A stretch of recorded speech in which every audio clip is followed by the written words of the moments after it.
जय श्री गणेश दोस्तों। हमारी आज की कहानी है अनुभव। कहानी अच्छी लगे तो प्लीज चैनल को सब्सक्राइब कर लीजिएगा। अब शुरू करते हैं कहानी। आप सोच नहीं सकते, माँ की 17वीं सालगिरह के बारे में सोचकर ही मैं कितनी आनंदित हो उठती हूँ। माँ के इतने लंबे सफर के बारे में सोचकर खुद को हौसला देती और पूछती हूँ कि क्या मैं उनकी तरह बन पाऊंगी। क्या मैं अपने बच्चों को उनके जैसे संस्कार दे पाऊंगी। आप क्या कहते हैं, हमें इस अवसर पर क्या करना चाहिए? शिवानी अपने पति पंकज से कहती है। पंकज बोले, तुम्हारी माँ है, तुम्हें अच्छे से मालूम होगा कि उन्हें क्या पसंद है और क्या नहीं। मेरी तरफ से कोई बंदिश नहीं है, तुम जो चाहो कर सकती हो। इस उम्र में उन्हें बच्चों से कुछ पल की खुशियां मिल जाए, इससे ज्यादा और कोई क्या चाहेगा। बाकी तुम्हारी मर्जी। इतना कहकर पंकज ऑफिस चले गए। इधर शिवानी माँ की सालगिरह की प्लानिंग करने लगी। पंकज के जाते ही शिवानी की सास रजनी जी आई और बोली, क्या बात है बहू, बहुत खुश दिख रही हो। जब शिवानी ने अपने मन की बात बताई तो रजनी जी बोली, अपनी माँ का जन्मदिन, अपने भतीजे का जन्मदिन तुम्हें खूब याद रहता है। ससुराल के रिश्तों के बारे में भी कभी सोच लिया करो। मायके वाले तो 20-25 साल करके लड़की को विदा कर देते हैं, उसके बाद वो ससुराल वालों की हो जाती है। शायद तुम भूल रही हो। शिवानी मुस्कुराई और बोली, मम्मी शायद आप भूल रही हैं। जहाँ आज मैं हूँ वहाँ कल आप थी। क्या विदाई के बाद माँ से लड़की का रिश्ता टूट जाता है? जो बंधन जन्म के पहले जुड़े हुए हैं, जिन्हें मजबूरी वश डॉक्टर काटकर अलग करता है, उन रिश्तों को लोग कैसे भूल सकते हैं? कहकर शिवानी मुस्कुराते हुए वहां से चली गई। शिवानी ने माँ सविता जी को फोन किया। माँ आपको याद है, अगले महीने क्या है? माँ बोली, ऐसा क्या है? वो हंसने लगी और बोली, माँ आप भूल रही हैं या मुझे बना रही हैं? आप 70 साल की हो जाएंगी। पर लगता नहीं है। माँ बोली, बेटा तेरी माँ बूढ़ी हो गई है, मेरी तबीयत अब ठीक नहीं रहती। अब तो मैं चीजों को भी भूलने लगी हूँ और इन सब बातों को कब का भूल गई हूँ। शिवानी बोली, कोई बात नहीं, अब हम आपके जन्मदिन को धूमधाम से मनाएंगे और सब मिलकर उसे सेलिब्रेट भी करेंगे। सविता जी बोली, बेटा क्यों परेशान होती हो? तुम अपनी भाभी के स्वभाव को जानती हो और मेरी ऐसी हालत नहीं कि मैं कहीं आ जा सकूं। रहने दो, क्यों इन बातों में अपना वक्त और पैसा खर्च करती है? बेटी भी अब अनुभवी हो चुकी थी, क्योंकि वो भी बड़े परिवार के बीच में रहती थी। वो बोली, माँ मैं सबके स्वभाव को जानती हूँ, परंतु इसका मतलब ये नहीं कि आप खुशियों को मनाना ही भूल जाएं। उन्हें आने तो दो अपने दरवाजे तक, बात की बात में देखेंगे। आप चिंता मत करो। शिवानी की उत्सुकता और खुशी को देखकर माँ कुछ नहीं बोली और बात कर उसने फोन रख दिया। कुछ रोज बाद शिवानी ने अपने भाई राजेश को फोन किया। भैया बिजी तो नहीं हो? भाई बोला, नहीं छोटी, तेरे लिए क्यों बिजी रहूंगा। वो बोली, अगले महीने का उत्सव याद है ना? वो बोला, क्या है अगले महीने? शिवानी बोली, ये गलत बात है। हम लोग अपनी सारी खुशियों की तारीख याद रखते हैं और माँ बाप की खुशियों की तारीख भूल जाते हैं। भाई के पूछने पर शिवानी ने याद दिलाया तो भाई को भी बुरा लगा कि वो भी भूल गया था। दोनों भाई बहन ने प्लान किया कि माँ के जन्मदिन को खूब धूमधाम से मनाएंगे, क्योंकि पापा के जाने के बाद माँ खुशियों में शामिल होना ही छोड़ दी थी। तो इस बार उनके जानने वालों को भी बुलाएंगे। समय बीता और जन्मदिन की तारीख करीब आई।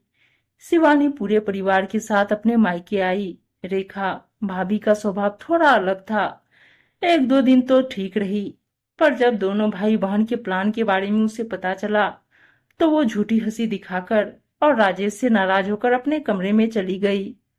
उसे मनाने के लिए राजेश भी पीछे पीछे गया। तो रेखा बोली, राजेश तुमने मुझे पहले ये सब क्यों नहीं बताया? और इस उम्र में क्या वो जन्मदिन की पार्टी मनाएंगी? मैं जब कुछ बोलती हूँ तो तुम कहते हो बहुत खर्च होगा। अब क्या हुआ? राजेश बोला, धीरे बात करो, ये सारी प्लानिंग शिवानी की है। मैं कितना खर्च करना चाहता था, पर उसने मुझे कुछ भी नहीं करने दिया। मुझे खुद पर शर्म आ रही है कि मैं इतना पैसा कमाता हूँ, परंतु उन पैसों से अपनी माँ की खुशियों को भी नहीं खरीद पाता हूँ।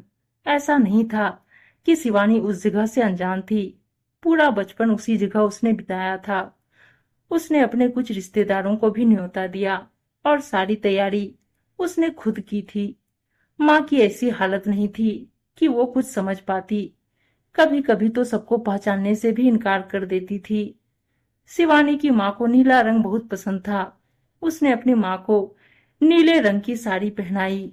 माँ ने कहा, इस उम्र में मुझे नीला रंग क्यों पहना रही हो? वो बोली, माँ, हर रंग को जीवन में आने दो और खुशियों को हमें भी अपने तरीके से मनाने दो। आपने कितने साल हमारे जन्मदिन और हमारी शादी की सालगिरह मनाई, फिर हमारा भी तो कुछ फर्ज बनता है। और पापा के जाने के बाद कितने दिनों बाद आपके चेहरे पर ये आई है। पूरे परिवार के सामने माँ ने अपने बच्चों का हाथ पकड़कर केक काटा। तालियों की गूंज से माँ के चेहरे पर जो खुशी थी, उसे बेटी अपनी आंखों में समेट लेना चाहती थी। जहाँ सभी लोग खुशियां मना रहे थे, वहीं रेखा राजेश से बोली, इतना आडंबर दिखाने की क्या जरूरत थी? क्या इनकी उम्र है ये सब करने की? अपनी माँ को तो देखो, नीली साड़ी में खुद को क्या नई नवेली दुल्हन समझ रही है। मुझे तो शर्म आ रही है। पता नहीं तुम्हें कैसा लग रहा है। राजेश बोला, कभी कभी दूसरों की खुशियों में भी शामिल होना सीखो, वरना जीवन भर यूं ही कोने में खड़ी बड़बड़ाती रह जाओगी। राजेश और उसकी पत्नी ने ध्यान नहीं दिया कि वहीं पीछे पंकज मेहमानों के साथ खड़े थे, जो सब सुन रहे थे। वो मेहमानों से थोड़ा वक्त लेकर भैया भाभी के पास आए और बोले, भाभी, आप अपनी जिंदगी में खुश हैं, ये देखकर मुझे बहुत खुशी होती है। परंतु पापा के जाने के बाद ऐसा क्या हो गया कि शिवानी की माँ खुशियां नहीं मना सकती है? राजेश बोला, अरे जीजा जी, इसकी बातों पर ध्यान न दें। इसी कारण से तो ये अपनी खुशियों को भी जी नहीं पाती है। रेखा बोली, अगर आप भी यही सोचते हैं तो मैं क्या कह सकती हूँ? और आप मुझे यहाँ बेइज्जत करने के लिए लाए हैं, तो मुझे इन सब की खुशियों में शामिल नहीं होना है। और वो जाने लगी। तभी सविता जी वहां आई। सभी मेहमानों से मिलाते हुए सविता जी, देख बहू, ये तुमसे मिलने आए हैं। आज मैं अगर ठीक ठाक और खुश हूँ तो मेरी बहू की बदौलत से हूँ।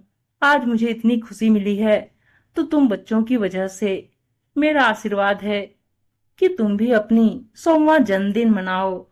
अपनी सास के मुंह से ऐसी बातें सुनकर रेखा को एहसास हुआ कि वो उनके बारे में कितना गलत सोचती थी, और वो झोली भर भर के उसे आशीर्वाद दे रही है।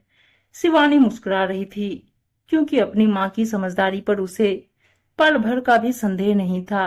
माँ जानती थी कि बिगड़े हुए माहौल को कैसे संभाला जाता है। आखिर इतने दिनों का अनुभव जो था। शिवानी मुस्कुराई उनको देखकर, माँ, क्या आपके जैसा अनुभवी कभी मैं भी हो पाऊंगी? सविता जी बोली, बेटा, तुम अपना कदम उस और बहुत पहले बढ़ा चुकी हो। बस यही समझदारी तुम्हारी भाभी में भी आ जाए तो मैं अपना अंतिम समय काट लूंगी।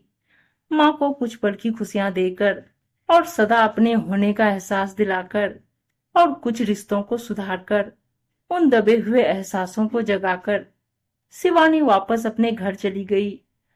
अगले ही महीने शिवानी की सास की शादी की सालगिरह थी, तो धूमधाम से उसने उसे मनाया। अपनेपन का वही एहसास और खुशियों से भरा उपहार उसने अपनी सास को तोहफे में दिया, जो अपनी माँ को दिया था। ससुराल में सास और मायके में भाभी, इन्हें अपना बनाने में थोड़ा वक्त लगता है, पर जहाँ कोशिशें होती है वहीं तो कामयाबी मिलती है। उम्मीद है दोस्तों, कहानी अच्छी लगी होगी, और अच्छी अच्छी कहानियां सुनने के लिए चैनल को सब्सक्राइब और वीडियो को लाइक शेयर जरूर कर दीजिएगा। धन्यवाद दोस्तों।